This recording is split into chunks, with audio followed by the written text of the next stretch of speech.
বাপ মারে খুশি করতে লক্ষ টাকা খরচ করা লাগে না রে যুবক।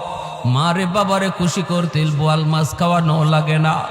মুখ বইরা আম্মা কয়া ডাক দেও, মুখ বইরা আব্বা কয়া ডাক দেও, দেখবা বাপ মার দিল খুশি হয়ে গেছি।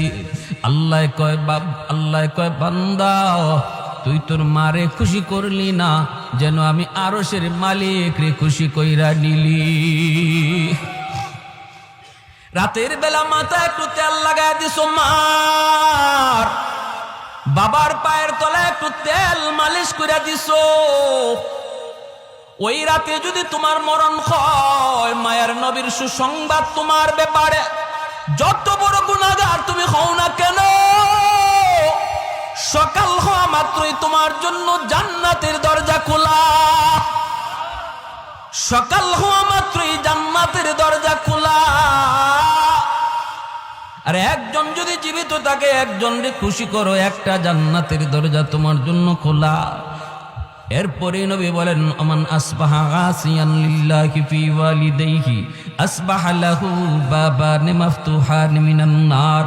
আর যদি কোনো সন্তান রাতের বেলা মারে কষ্ট দেয়, বাবার কলিজায় আঘাত দিয়া রাতে ঘুমায়, অথচ বাবার কাছে মাপ চাইল না, এমন কথা বলল যেই কথায় বাবার কলিজায় লাগছে, মার কলিজায় লাগছে, এরপরও মার কাছে মাপ চায় নাই, বউ বাচ্চা নিয়ে ঘুমায় পড়ছে। মায়ার নবী দয়ার নবী বলেন, তুমি যত বড় হাজি সাবার নামাজি হও, সকাল হওয়া মাত্রই তোমার জন্য জাহান্নামের দুইটা দরজা খোলা। কিলা ইয়া রাসূলুল্লাহ ওয়া ইন যালামা। সাহাবায়ে কেরাম জিজ্ঞেস করে, ইয়া রাসূলুল্লাহ এত বড় কথা, যদি কোনো মা কোনো বাবা সন্তানের সাথে জুলুম করে, যদি কোনো সন্তানের উপরে বাপ মা জুলুম করে, তিনটা সন্তানের ভিতরে দুইটারে মায়া করে, একটারে কম মায়া করে, অথবা সম্পত্তি বন্টন করার সময় একজনরে কম দিছে আর একজনরে বেশি দিছে, এইভাবে যদি কোনো মা বাবা কোনো সন্তানের উপরে জুলুম করে গো নবী, তবুও কি সন্তান বাপ মার সাথে ভালো আচরণ করবে? এই প্রশ্ন যখন মায়ের নবীকে করলেন সাহাবী, আমাদের অনেকেরই মনে এই প্রশ্ন থাকতে পারে। আমাকে অনেকে ফোন দিয়ে এই কথাটা জিজ্ঞেস করে, হুজুর বাবা তো আমাকে ঠকাইছে, ভাইরে ভালো ভালো জমি দিছে, আমাকে জমি ভালো দেয় নাই, ভাইয়ের সন্তানকে বেশি আদর করে, আমার সন্তানরে কম মায়া করে, এইভাবে দুই চোখে দেখে, তবুও কি আমি মারে খাওয়াবো, তবুও কি আমি বাবারে খাওয়াবো? আমি বললাম, ভাই জবাবটা আমি দেব না, জবাবটা আমার মায়ার নবী দিছেন। সাহাবীরা একই প্রশ্ন করলেন, নবী জবাব দিলেন, ওয়া ইন যালামা ওয়া ইন যালামা ওয়া ইন যালামা। নবী তিনবার বলেছেন, যদি বাপ মা জুলুম করে তবুও সন্তান জুলুম করতে পারবে না, ভালো আচরণ করতে হবে। একমাত্র কারণ হলো তিনি আমার মা, একমাত্র কারণ তিনি আমার বাবা, একমাত্র কারণ তিনি আমার বাবা, তিনি আমার মা। তার উসিলায় আমি দুনিয়া দেখেছি, তার উসিলায় আমি বড় হয়েছি, তার উসিলায় আমি আজকে ম্যাজিস্ট্রেট, তাদের উসিলায় আজকে আমি ডাক্তার, তাদের উসিলায় আজকে আমি শিল্পপতি। আল্লাহ পাক খালিক আর মালিক, বাপ মা হলো উসিলা, ঠিক কিনা জোরে বলেন? এজন্য আল্লাহ পাক রব্বুল আলামিন পবিত্র কোরআনের সূরাতুল লুকমানের মধ্যে তিনি বলেন, আনিশকুরলি ওয়ালি ওয়ালিদাইক, আমি আল্লাহর শুকরিয়া আদায় করো, সাথে সাথে তোমরা তোমাদের মা বাবার শুকরিয়া আদায় করো, সাথে সাথে বলছেন বাপ মার শুকরিয়া আদায় করো, কারণ আমি খালিক আর মা বাবা তোমাদের দুনিয়া আসার উসিলা। অতএব যখনই আমি আল্লাহর শুকরিয়া আদায় করবা খালিক হিসাবে, তখনই সাথে সাথে বাপ মার শুকরিয়া আদায় করো তারা দুনিয়ায় আসার উসিলা হিসাবে। এই যে মুর্দেগান আজ আমাদের কাছ থেকে বিদায় নিলেন, আমাদের কাছে তাদের কোনো পাওনা আছে কিনা? আমরা যে তাদের রুহের মাগফিরাত কামনা করব, কোন তরিকায়, কিভাবে তাদের জন্য আমরা উপকার করব, এই বিষয় নিয়ে আমি কিছু কথা বলবো ইনশাআল্লাহ। আল্লাহ যদি আমাকে তৌফিক দান করেন, সবাই বলি আমিন। মুআজ্জাজ হাজিরিন, বনু তামিম গোত্র মদিনার একটি প্রসিদ্ধ গোত্রের নাম। এই বনু তামিম গোত্রের এক যুবক আল্লাহর নবীর কাছে একটা প্রশ্ন নিয়ে হাজির হলো। প্রশ্নটা হলো, ইয়া রাসূলুল্লাহ, আমি একটা কথা জানার জন্য আপনার কাছে এসেছি। নবীজি বলেন, কি কথা বলো? এই কথা বলার আগেই যুবকের চেহারা ফ্যাকাশে হয়ে গেল, যুবকের চোখে পানি জমে গেল, সে কান্না শুরু করল। নবীজি বলেন, বলো তোমার কি কথা বলো। তখন বলতেছি, ইয়া রাসূলুল্লাহ, আমার জিজ্ঞাসা হলো, মানুষ মারা যাওয়ার পর ওই মৃত ব্যক্তির জন্য আমরা যারা জীবিত, আমাদের পক্ষ থেকে কোনো খেদমত করার সুযোগ আসেনি।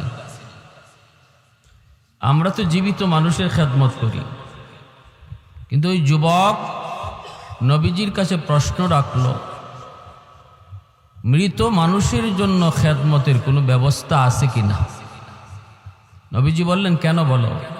এই কথা বলতেই বলে, ইয়া রাসূলুল্লাহ, আমি একজন অসহায় এক যুবক, আমি আমার মা বাবার গর্ভে একমাত্র সন্তান।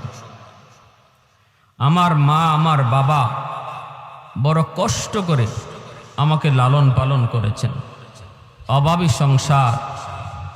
বাবা দিন আনতেন, দিন খাইতাম। কখনো বাবা যদি কাজে বের হতে না পারতেন, তাহলে এই দিন উপাস থাকতে হতো। আমি কত দেখেছি, মা নিজের খানাটা আমাকে খাওয়াইছেন, মা উপাস ছিলেন। আমি কত দেখেছি আমার বাবা উপোস ছিলেন, শেষ বয়সে চিকিৎসার অভাবে মারা গেলেন। কিন্তু ইয়া রাসূলুল্লাহ, আমি কোনোই উপকার করতে পারলাম না।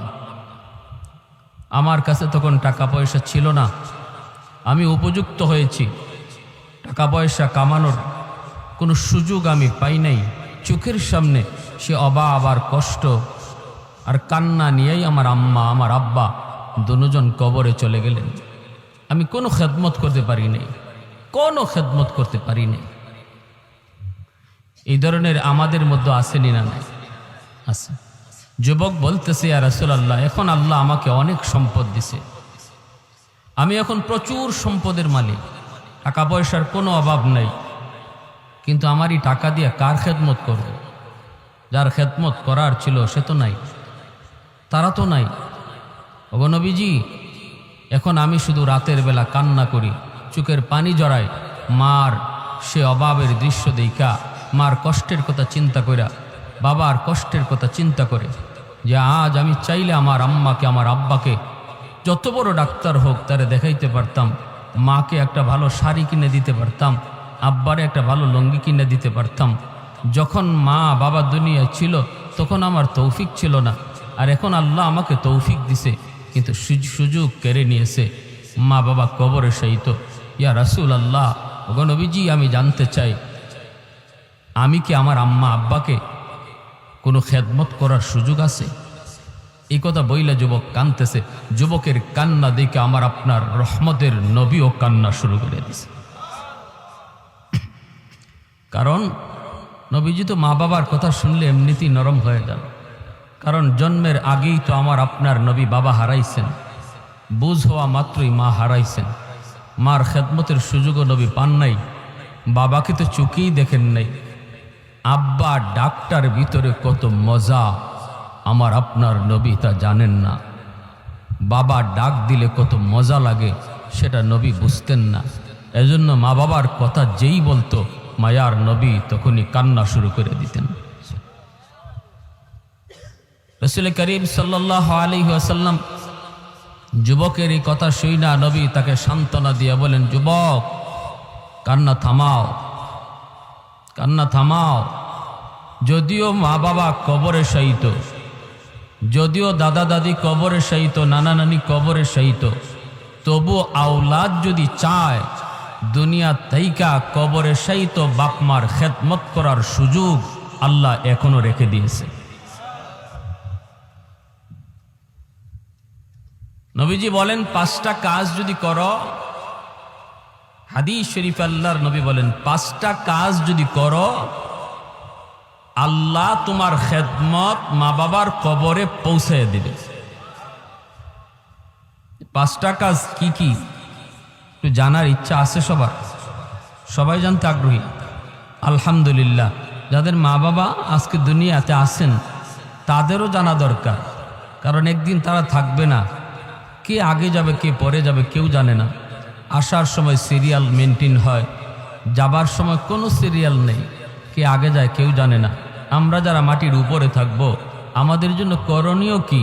নবীজি বলেন হাদিসের আলোকে 5টা আমল যদি আমরা করি তাহলে আমরা আমাদের কবরে শায়িত মুর্দেগানের খেদমত করতে পারব।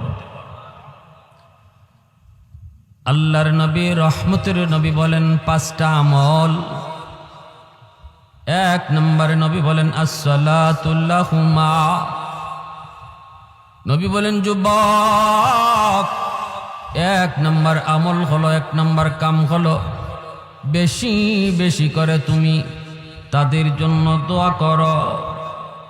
বেশি বেশি করে তাদের জন্য তুমি দোয়া চাও। কোন দোয়া? যে দোয়াটা আল্লাহ কোরআনের মাধ্যমে শিখাইছেন, রব্বির হামহুমা কামা রব্বায়ানি সগীরা। এই দোয়াটা শিখাইছেন কে?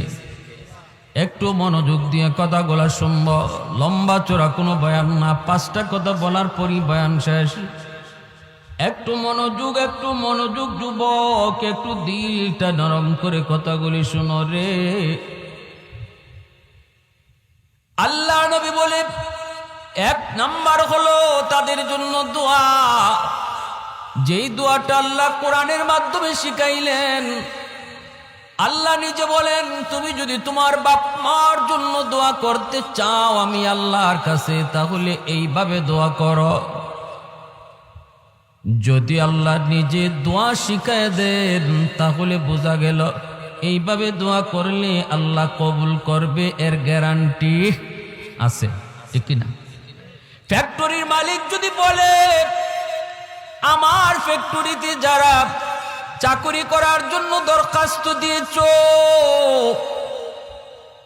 আমি সব দরখাস্ত দেখার পর একজনকে আমি শুধু চাকরি নিয়োগ দিব, একজনকে দিব। কে সেই একজন?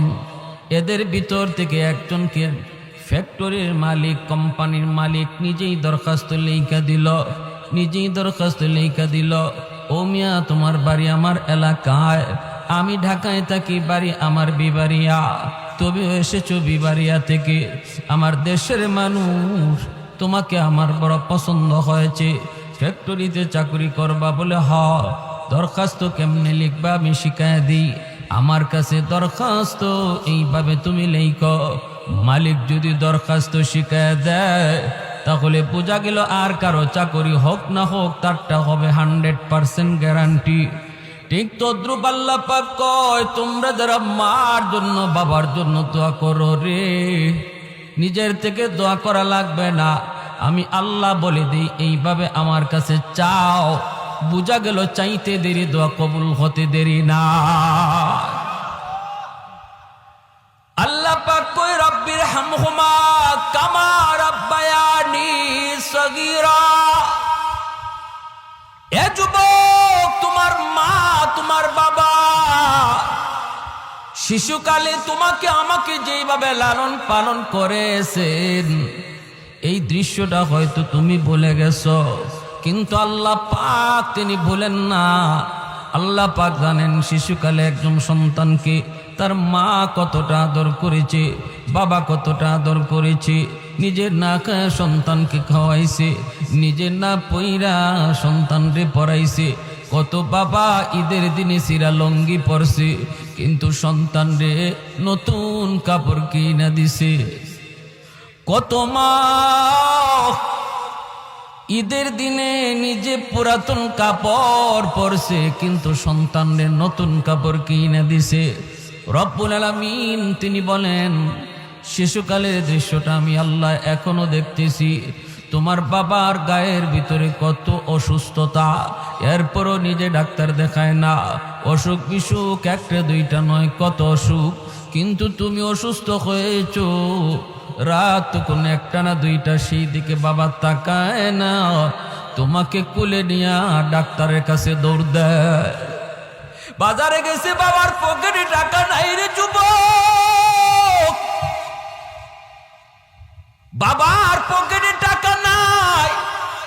কিন্তু বাড়িতে আসার আগেই মাথার ভিতরে চিন্তা, আমি ঘরে ঢুকলে পরে আমার সন্তান বলবে আব্বু কি আনছো, আমি তখন কি দিব কি দিব। এই চিন্তা করে কত বাবা মানুষের কাছ থেকে ধার করে ঋণ করে করে তোমার আমার জন্য কিছু নিয়ে আসছি। আল্লাহ পাক রব্বুল আলামিন বলেন, তুমি যখন আমি আল্লাহর কাছে বাপ মার জন্য দোয়া চাইবা, তখন আমাকে ইয়াদ করায় দিও। আমাকে বইল মালিক, শিশুকালে আমার আম্মা আমার আব্বা যেইভাবে আমাকে মায়া করছেন, আল্লাহ কবরেও তুমি ওইভাবে মায়া কইর। আমাকে ইয়াদ করে দিও, আমাকে ইয়াদ করে দিও। আমি আল্লাহর তো ইয়াদ আছি, আমি শুনতে চাই তোমার মুখ থেকে কথা। এজন্য আল্লাহ নবী রহমতের নবী বলেন, এ দুনিয়ার সন্তানের দল, বাবাকে চোখে দেখি নাই, মার খেদমত করার সুযোগ পাই নাই। সাহাবায়ে কেরামদেরকে নিয়ে জিরানা নামক জায়গার ভিতরে নবীজি বসা।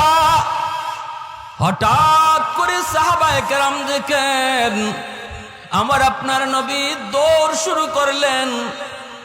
তাকা দেখেন একজন বৃদ্ধা মহিলা লাঠিতে বর দিয়া মায়ের নবীর দিকে আসে। আর ওই মহিলাকে আগায়া আনার জন্য রহমতের নবী, দু জাহানের সর্দার, যিনি কারো সম্মানে দাঁড়ান না, তার সম্মানে সবাই দাঁড়ায় যায়, সেই নবী বসা থেকে দাঁড়ালেন। শুধু দাঁড়ালেন তা না, ওই বৃদ্ধা মহিলার সম্মানে নবী দৌড় শুরু করে দিলেন। আর বলতেছেন, মা মা তুমি নবুয়তি চাদরে বসে যাও। সাহাবীরা জিজ্ঞেস করে, গো নবী কি তার করবা? তোমার এক নাম্বার ডিউটি হলো নামাজ পড়ার পর সাথে সাথে মুনাজাত উঠাও, রব্বির হামহুমা কামা রাব্বায়ানি সগীরা বলো। নামাজের আগেও তুমি হাঁটতেছো, মার কতিয়াত হয়েছে, নামাজ ছাড়ো তুমি বলো রব্বির হামহুমা কামা রাব্বায়ানি সগীরা। কোরআন হাদিসের কথা যারা শুনে, যে যুবকগুলি কোরআনের কথাগুলি দিল দিয়া গ্রহণ করে, এই যুবক কোনো দিন মার কবর দেখা বাবার কবর দেখা গান গাইবে না, বরং বাপ মার কবর দেখা মাত্রই সাথে সাথে এই দোয়া করবে। কত যুবক বাবার কবরের পার দিয়া চইলা যায়, বন্ধুদের সাথে গল্প করে করে চলে যায়, দিলের ভিতরে কোনো অনুভূতি নাই, দিলের ভিতরে কোনো পরিবর্তন নাই। না না না যুবক, একটাবার চিন্তা করো রে, একটাবার চিন্তা করো, এই মা এই বাবা কতটা ঋণ তোমার আমার কাছে রাইখা গেছে। আজ যদি আমি আমার বাবার কবর দেখা এই দোয়া পড়ি, আগামীকাল আমার কবরের সামনে আমার সন্তান দোয়া করবে। আমি যদি গান গায়ে যাই, বাচ্চাও অপেক্ষা করো, তোমার সন্তানও তোমার কবরের সামনে গান গাইবে। এজন্য বলি, না না যুবক, নবী বলেন যখনই ইয়াদ হয় তখনই তুমি এই দোয়াটা পড়ো, রব্বির হামহুমা কামা রাব্বায়ানি সগীরা, রব্বির হামহুমা কামা রাব্বায়ানি সগীরা। পড়ব না সবাই ইনশাআল্লাহ? সবাই এই দোয়াটা পড়ব।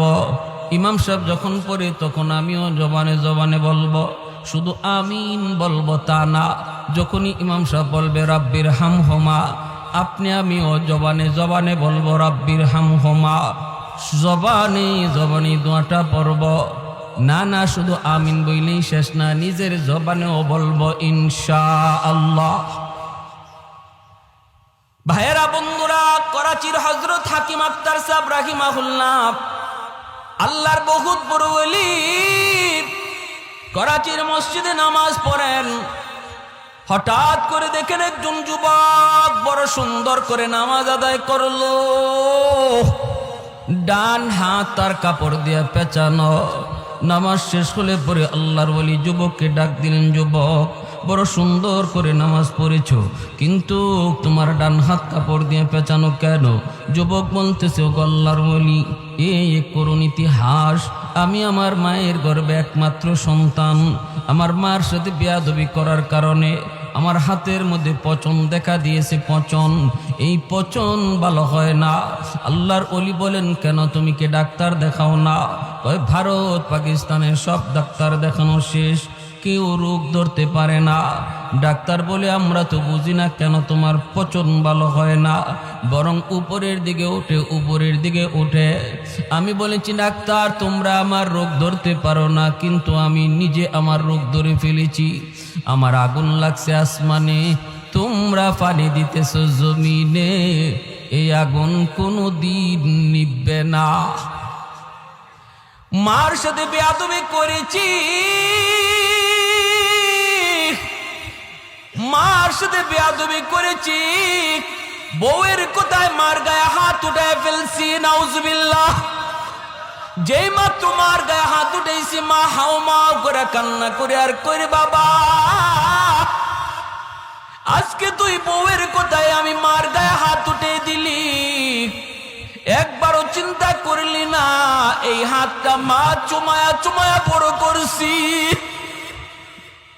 তোর বাবা নাই, জন্মের কিছুদিন পরে তোর বাবা মারা গেলেন। তোর মুখের দিকে তাকাইয়া জীবন যৌবন শেষ করে দিলাম, অন্যত্র বিয়ে বসলাম না। আজকে তুই তোর বউয়ের কথায় আমি মার গায়ে বুঝে তুই হাত উঠায় দিলি, তাহলে ঠিক আছে, আল্লাহ যেন তোর এই হাত পছায়া দেয়, নাউজুবিল্লাহ। তুই যেন আমার জানাজার নামাজ পড়তে না পারো। যুবক বলতেছে, ও আল্লাহর ওলি, মা এই পদ্ম দেওয়া মাত্রই আমি টের পাইছি আমার পায়ের জমিন কাইপা উঠছি। অফিসে গেলাম, কিছুদিন পরেই মার মৃত্যু সংবাদ। বাড়িতে আসার জন্য রওনা দিলাম, কিন্তু রাস্তায় এত সমস্যা হয়েছে অন্য কোনোদিন হয় না। গ্রামে পৌঁছতে পৌঁছতে মার জানাজা গ্রামবাসী পড়ে ফেলেছে। আমি এসে হাউমাউ করে কান্না করি। মুরব্বীরা কয়, বাবা তোমার জন্য অনেক অপেক্ষা করেছি। মানুষজন আর ধৈর্য ধরে না, এজন্য জানাজা পড়ে ফেলেছি। আমি কান্দি আর বলি, এটা তোমাদের দোষ না, এটা আমার কপালের লিখন গো। মার একটা বদ্ধ ছিল, তুই আমার জানাজার নামাজ যেন পড়তে না পারো। মার এই বদ্ধ কবুল হয়ে গেছি। মার আরেকটা বদ্ধ আসিল, তোর হাত যেন পচা যায়। অল্প দিন পরে আমি দেখলাম ওই হাত, যে হাত আমি মার গায়ে উঠেছি, এই হাতের মধ্যে ফুরা দেখা দিছি। এই ফুরা থেকে পচন শুরু হয়ে গেছি। ডাক্তারের কাছে গেলাম, কেউ রোগ ধরতে পারে না, অ্যান্টিবায়োটিক খাই, অ্যান্টিবায়োটিক দেয়, কিন্তু রোগ সারে না, কোনোভাবেই তো রোগ সারে না। আমি তো আমার রোগ ধরে ফেলেছি। আমার হাতের পচনের দুর্গন্ধ এত বেশি। সুন্দরী বউ, যেই বউয়ের কারণে আমি মার গায়ে হাত তুলছিলাম, সেও আমারে সেইরা বাপের বাড়ি চলে গেছে। এলাকার মানুষ আমাকে বাড়ি থেকে বের করে দিয়েছে। আমি এখন রাস্তায় রাস্তায় ঘুরি, মসজিদে মসজিদে কান্না করি আর সেজদা দিই। হাতটা কাপড় দিয়ে পেঁচে রাখি, যাতে মানুষ দুর্গন্ধ না পায়। গো আল্লাহর ওলি, আমার কি আল্লাহর কাছে কোনো মাফ আসেনি? আমি কি কোনো মাফ পাইমনি? মাফ পাইমনি? সমাজে এমন কত যুবক, মার সাথে তুমি বেয়াদবি করতেছ, বাবার সাথে তুমি বেয়াদবি করতেছ।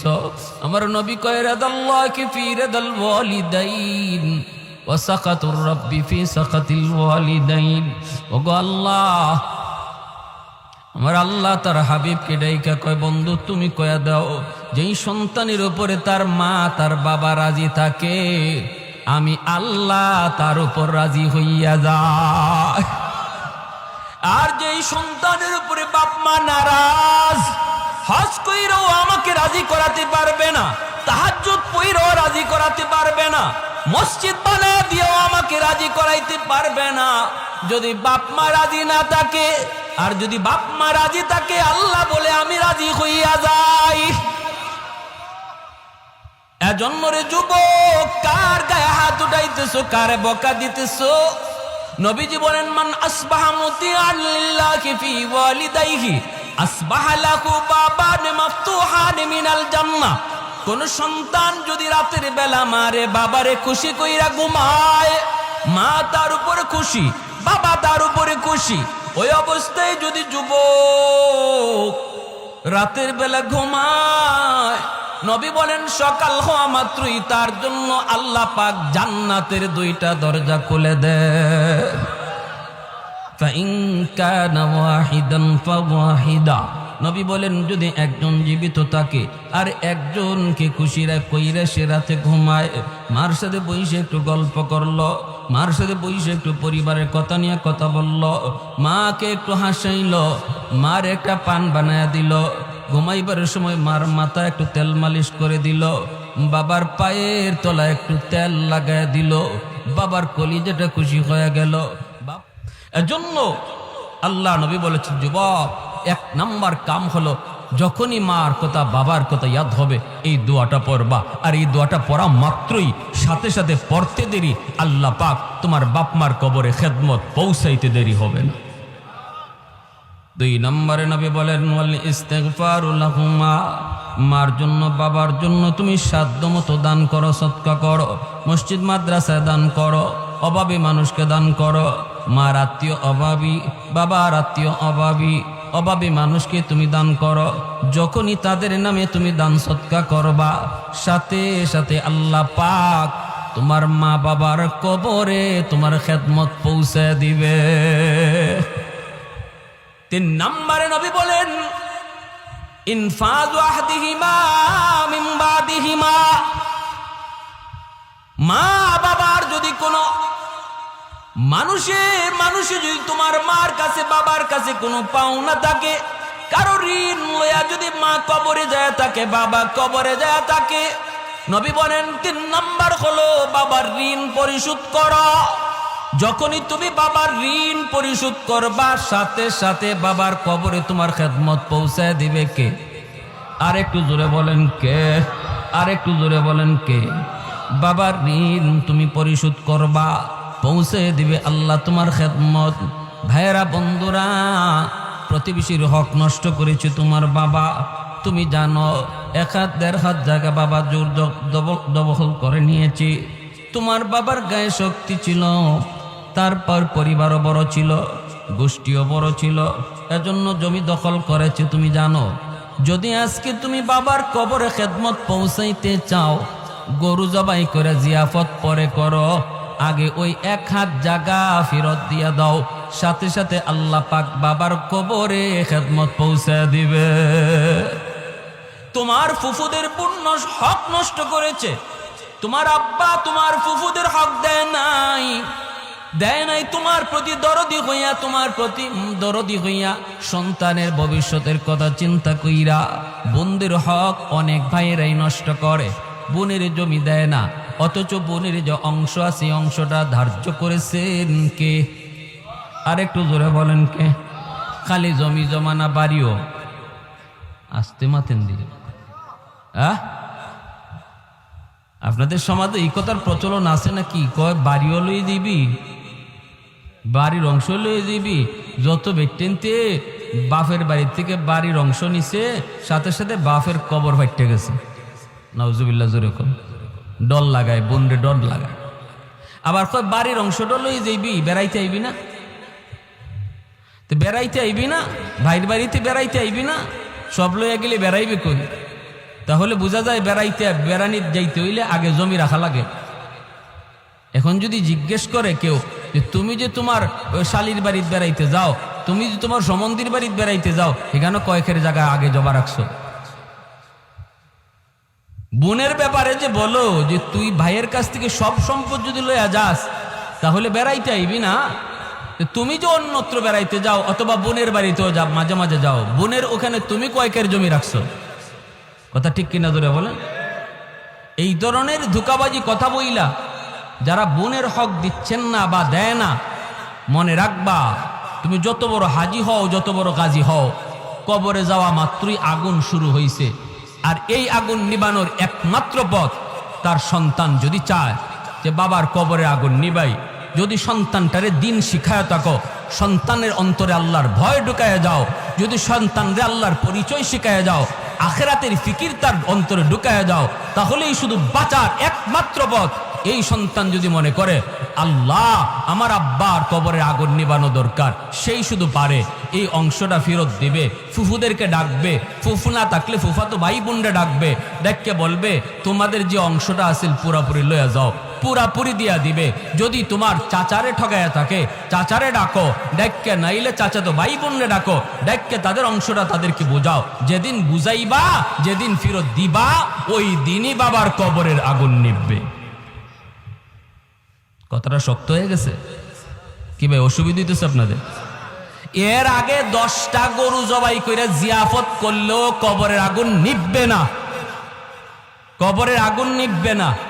আরেকজনের হক নষ্ট কইরা তুমি কবরে যাবা, আর এই হক ফেরত না দিয়া তোমার সন্তান 10টা গরু জবাই কইরা জিয়াফত করছে, লাভ নাই।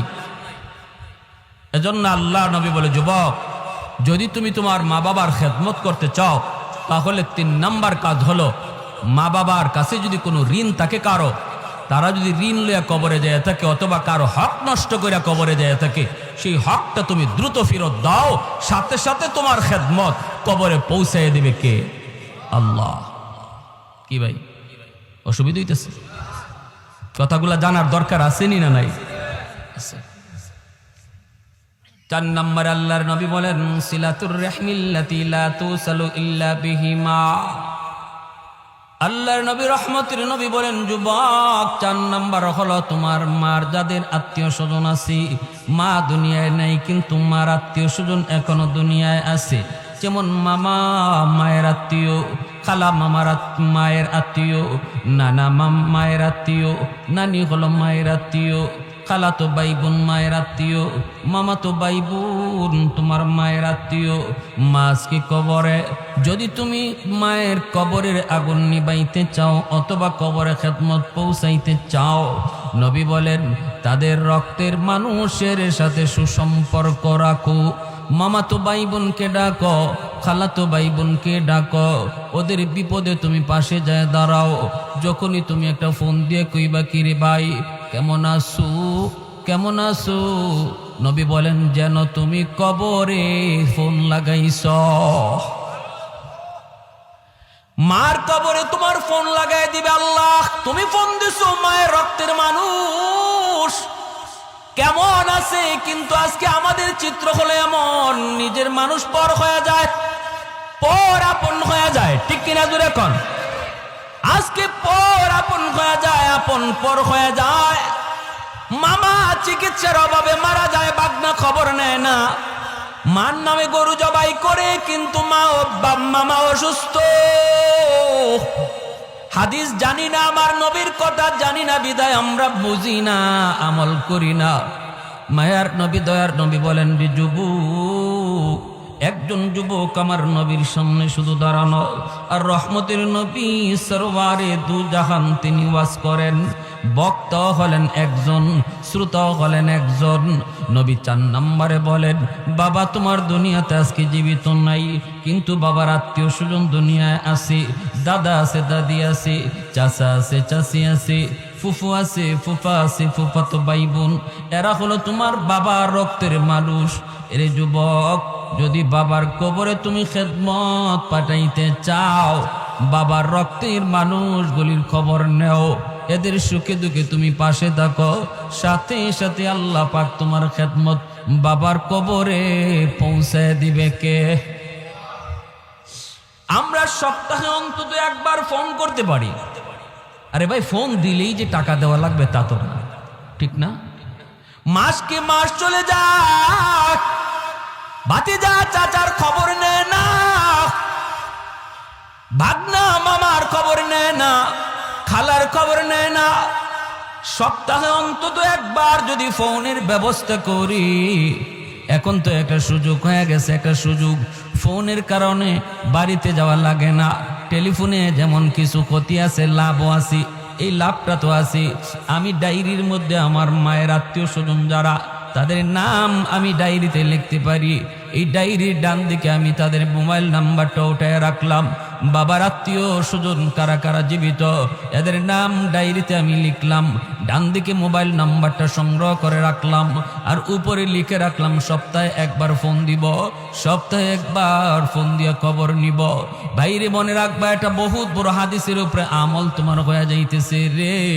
যখনই বাবার আত্মীয় চাচারে তুমি ফোন দিলা, নবী কয় যেন বাবার কবরেই তুমি ফোন লাগাইছ।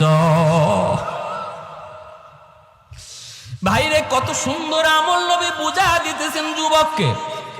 আজকে আমাদেরও জানা প্রয়োজন। আজকে আপনারা যারা গ্রামবাসী এত সুন্দর মাহফিলের আয়োজন করেছেন আপনাদের মধ্যেখানের রুহের মাগফিরাতের জন্য, কি করবেন তাদের জন্য, করণীয় কি কথাগুলো একটু মনোযোগ দিয়ে শুনেন।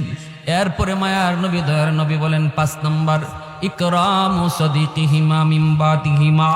নবী বলেন বাবার যারা বন্ধু বান্ধব তাদের সাথে তুমি সুসম্পর্ক রাখো, তাদের সাথে খোঁজখবর রাখো, তাদেরকে দেখলে তুমি শ্রদ্ধা কইরো।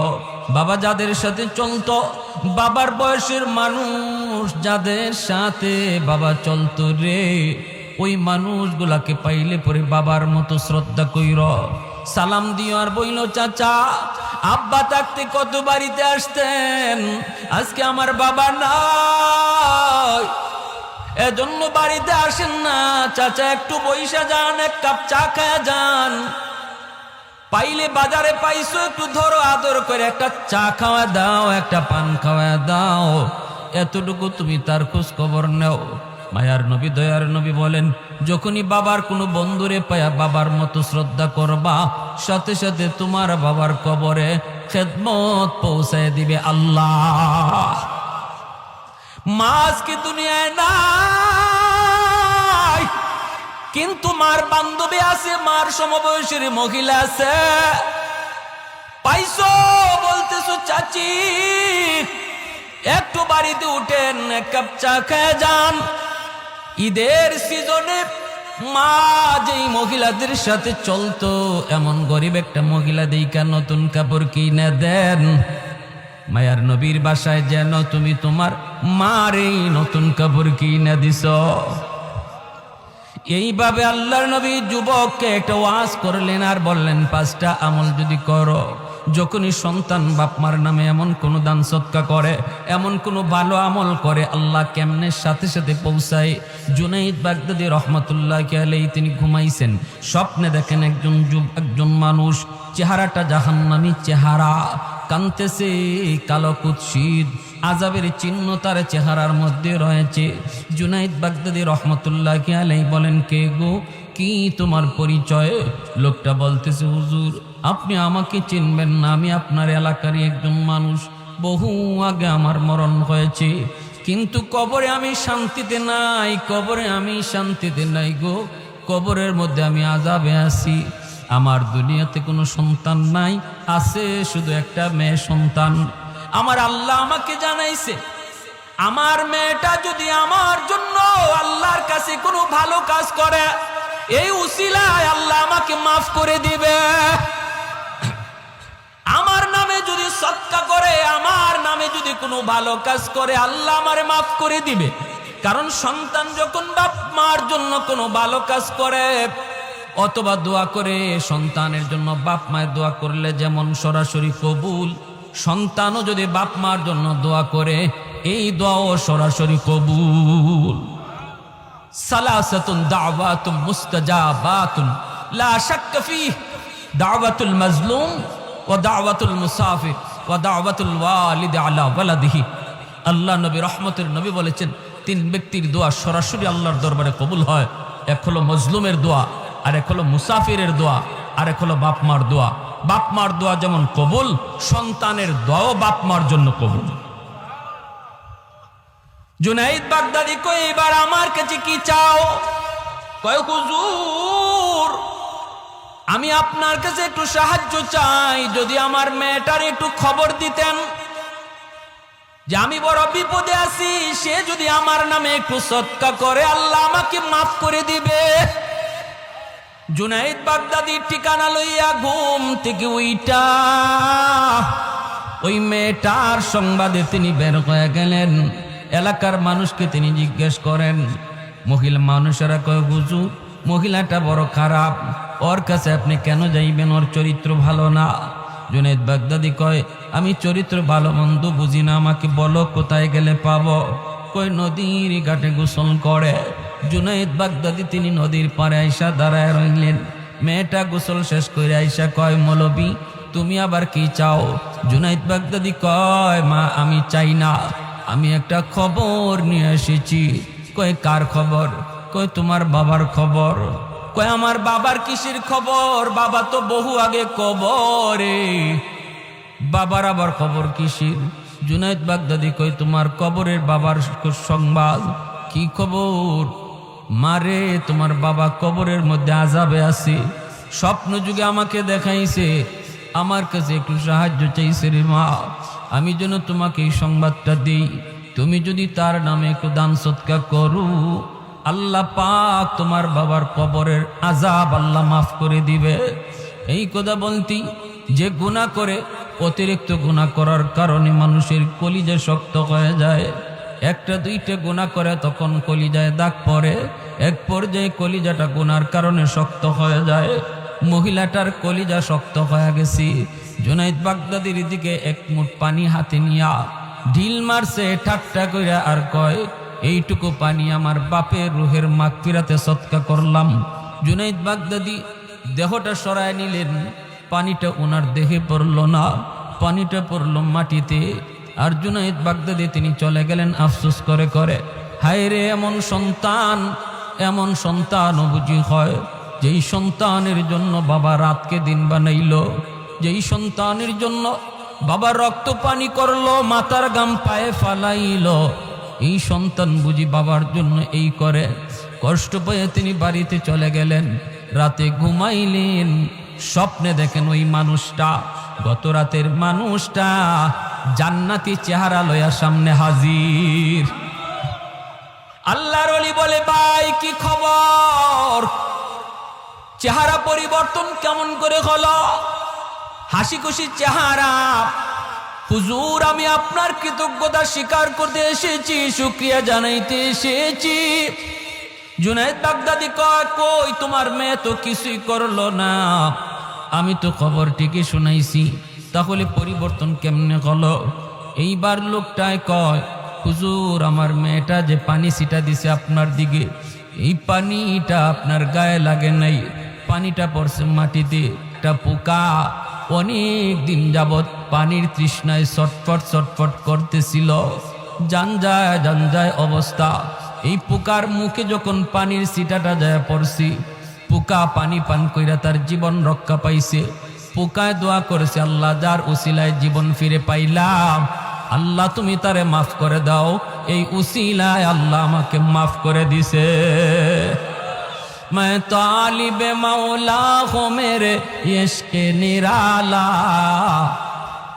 मैं तालिब मौला हूँ मेरे इश्क निराला, है जुमला जहाँ जिनके तजल्ली से उजाला, है जुमला जहाँ जिनके तजल्ली से उजाला, मादर दो जहाँ गैर खुदा यार नदारम, जुज़ याद खुदा ही चेदिगुर कार नदारम, जुज़ याद खुदा ही चेदिगुर कार नदारम।